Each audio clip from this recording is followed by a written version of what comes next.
High বন্ধুরা, কেমন আছো তোমরা সবাই? আশা করছি সবাই খুব ভালো আছো। আমি মৌসুমি আজ তোমাদের সঙ্গে শেয়ার করতে আসলাম Indian wedding guest makeup look. তবে একটা লুক নয়, দুটো লুক আমি তোমাদের সঙ্গে শেয়ার করব, তাও আবার অরিজিনাল ক্লায়েন্টের উপর, যেটা আমি করেছিলাম।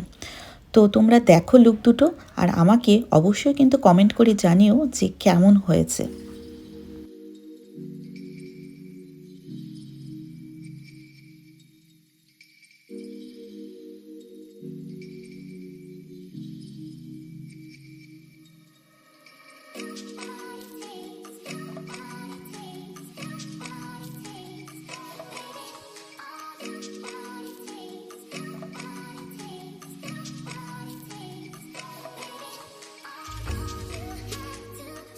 তো বন্ধুরা, কেমন লাগলো লুক দুটো অবশ্যই কিন্তু আমাকে কমেন্ট করে জানিও। আর এই ধরনের আরও ভিডিও পেতে অবশ্যই কিন্তু আমার চ্যানেলটিকে সাবস্ক্রাইব করে রেখো।